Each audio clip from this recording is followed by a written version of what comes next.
All right. Hello, internet and interwebs. Welcome to the Friday Onco Data Podcast with me, Mark Gramling, a VP of Oncology at LARVOL. And good to be back on track. I know we were a little hit or miss there over the holidays, although it's well past the holidays, so that's not an excuse, but we're back on our usual Friday schedule. And happy to have a new guest joining today, talk about oncology data, oncology research, oncology trials, and some of the different perspectives that we come from. So happy to have Martin Schoen, Dr. Martin Schoen, on the podcast today, who's with the St. Louis VA, St. Louis University. And we're just going to have a freewheeling chat about oncology data because we're meeting for the first time live. And the best way to meet people for the first time live is on the internet because low pressure. So Dr. Schoen, thanks for joining, and would love for you to give yourself a proper introduction about what your background is, and we can take the conversation from there. Well, thank you. It's an honor to be here today.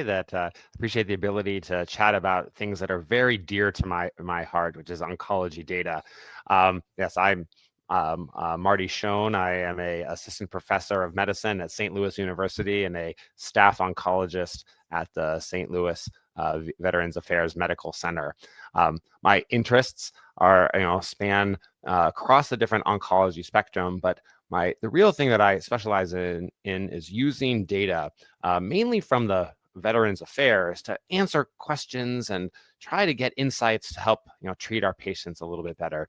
I did a master's in public health at the University of North Carolina at Chapel Hill, and it sort of set me up to really understand what are the outcomes and how important data really can be.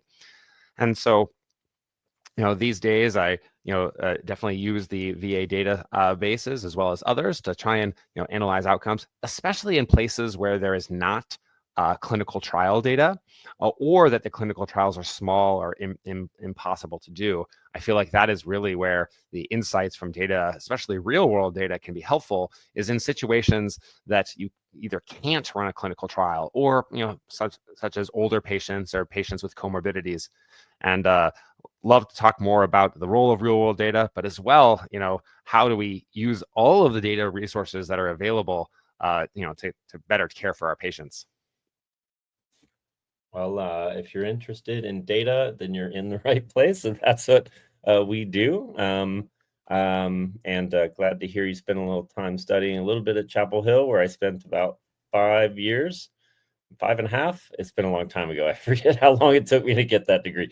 But it's a good place to be coming from. So really appreciate it. Marty, now that we've officially met, I'm going to go with Marty. So that's great. Yeah, just wanted to, it's an interesting convergence about public data and what is unique about what you can do with public data. For anyone who listens to this podcast, obviously Clin is a very unique perspective in that we are using completely public data, but it's all really from randomized trials. So it is public and peer reviewed, but we have not yet sort of ventured into, and we've considered it extensively, do we want to do real world evidence? And we haven't ventured. So there's a question in there somewhere, but I guess I understand you've used Clin a little bit, and not to make you sell what my team is building, but maybe your first question is, sort of good things you see or deficits you see from our approach with Clin and what you sort of do day to day with the VA and your research. Yeah, definitely. I was introduced to Clin about 2 years ago by a colleague of mine at the ASCO GU meeting. He showed it to me, as this resource where you can, find, things that people have presented, in multiple different conferences, not just the conference that you're on, but the conference, that maybe you missed. And then as well, you can take that data and you can sort of look across different trials or even use it in your presentations. And I have to say, I actually have, been able trying to find slides or find data that may not be, as publicly available, but because Clin has organized it and made it available. It actually is wonderful, for me, for many of my presentations and teaching to, our fellows. And so that was how I first, started using it. Over time, I feel like, Clin has developed other tools, and things like the individual patient meta-analysis, or sorry, I think it's pseudo individual patient. Yes. But in those types of things where you can possibly aggregate across different clinical trials, I feel like that's a great and wonderful way to be able to actually learn from those insights that are already presented, and compare them across trials, and possibly even develop new trials. Well, first, that was an excellent sales pitch for Clin, so I'll officially put you under contract on my team. So that's a good place, and it's good to hear that that's helpful. We've definitely, I've been really enthused by, obviously our Clin data mostly is pharma as our major customer, but I've been really enthused by being able to develop research hypotheses with academic projects that we're doing, which, if anyone's listening, we do that as partnerships, not for fee, with academics and oncologists. It's something that we do alongside our commercial side of Clin. But also, I think the teaching element is really interesting as well. Like, I really had some great. It's interesting. We haven't met, but you're using some data I worked on, which is awesome. But it's also really exciting to me to be able to consolidate things like CAM curves and be able to pull those together as teaching slides, as a tool. Maybe as a former academic myself, I can definitely appreciate that. Well, speaking of sort of interesting data assets, one thing I guess I'd ask, because I feel I'm uninformed, is not completely uninformed. I've used VA facilities in my postdoc, long story. But I was wondering if there's really any interesting elements about the data sets and the data you have available to you coming from the VA system, whether that's, I don't know how to phrase it. Is it by breadth of coverage, depth of coverage, because of the nature of that medical system? I shouldn't be setting up the interesting parts, but it's not something I really have interfaced a lot with, of some of the unique aspects of the VA data set that you'd have accessibility to, Marty. Yeah, definitely. One of the best things about the VA is that it is a comprehensive healthcare system, as well as you think about a payer.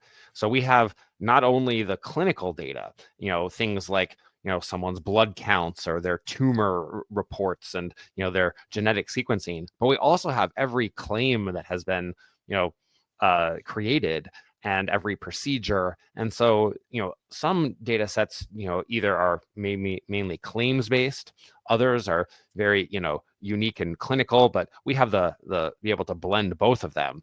And even things like patients' images are available if we wanted to look at every CT scan that has been done across the entire country. And so that is, sort of the benefit, is that it's, data is nationwide. Every veteran, that interfaces with our system likely has some sort of data. It is a little bit of a limit that we only, cater to veterans. And so, studies such as breast cancer, which is predominantly in women, well, we don't have as many women veterans. It's a smaller population. So it's kind of hard for me to work on, say, a data project on breast cancer because there's just not nearly as much. But we do actually probably have the largest population of male breast cancer, which is, something that we can do. And so that's sort of like the wonderful features, is that depth of information that we have, but it's only in the patients that that the system touches. Makes sense.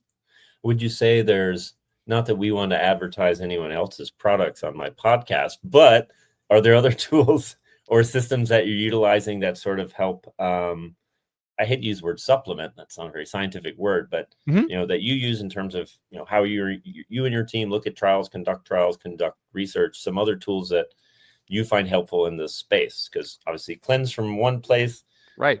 HOR based studies and VA data in between the two. So I was just wondering if there's other tools that you're particularly keen on, Marty, these days. No, definitely. In cancer oncology, there is the SEER and the SEER Medicare linked databases. That gives you a much more broader picture of the population, much more variety of patients as well. And so SEER Medicare, we have done studies actually comparing the VA to the linked SEER Medicare. There are other I guess say companies that have their own data sets. CancerLink was a data set that was available. I think that was purchased by Concert AI, but they have a robust pipeline of data information. There are other companies that have things like Flatiron. There's many Flatiron databases, and then others like Komodo and from the Precision Point Solutions. And I have to say, I have not used many of those, but I know that those are available. And it really, depending on the question that you have, one data set might be better than another. Sure. Well, we like to use the analogy. I don't know if it's not an analogy or a metaphor or simile. Who knows what it is?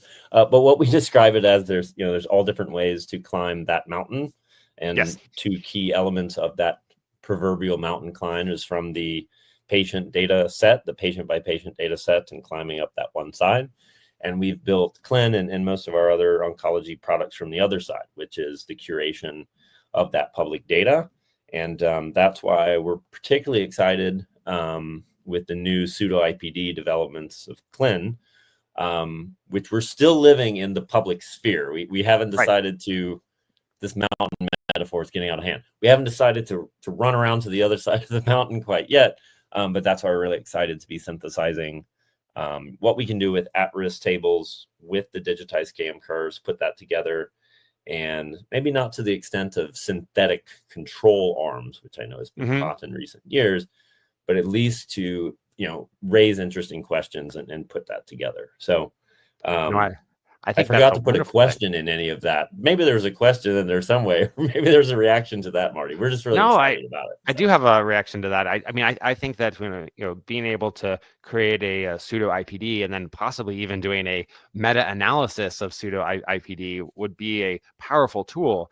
At ASCO GU, actually one of the largest presentations was of the stopgap meta-analysis, which was a group of clinical trials that were their patient data was collected, and that was a big podium presentation. And that the ability to do that work, of course, it has different tools and different methods, but be able to aggregate pseudo IPD data and be able to maybe do a meta analysis or at least have it all available at your fingertips is I think it's powerful, and that can at least get insights. And as you say, something like a control arm, to be able to give an estimate to a sponsor or to someone that wanted it, to say, well, what do we think is going to be the outcomes, based off of the existing data? That's valuable when you're trying to power a study or trying to figure out, the next therapy that you want to test.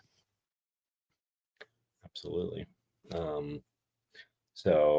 Well, I guess I'd be remiss. I know one of your specialities, you mentioned that that recent meta-analysis, but I know one of your specialties is in prostate. Did anything else jump out to you? Because we recently covered with Clin.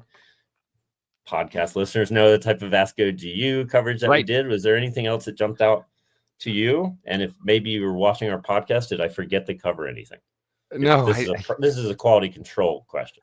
But anything jump out to you, Marty, from GU?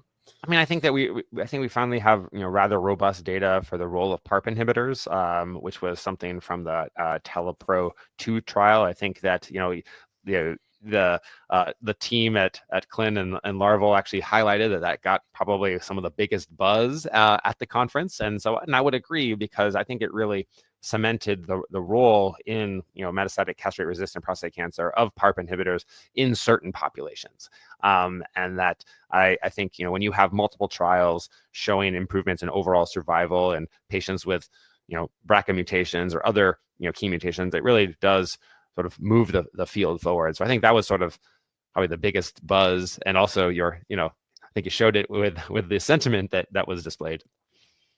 Yeah, and I think we might. We're actually doing a new thing today. We have some friends at Blue Star advisory, and we might see some posts on our social. I think Talipro and PARP inhibitors is in there. We're just Yes. doing a little collaboration with them, and I might be adding some bullet points to our social. So I'm trying to promote our whole ecosystem of friends of LARVOL here in the podcast today. But to that end, this is the shortest podcast in the history of podcasts, so we've come up on it. So we'll have to leave it there. Absolutely a pleasure. Like I said earlier, pleasure meeting somebody for the first time on camera, because that's how you do things in 2025. So thank you very much, Marty, for joining me here today. And I'm not going to say put you to work, but I'm hoping to reconnect maybe off camera to talk about ways to collaborate soon. Yes. So thanks, Marty. Yeah, it was a pleasure to discuss, some of these key things and use of data. So appreciate being a part of this podcast. All right. Cheers. Thanks, everybody, for listening. Have a great weekend.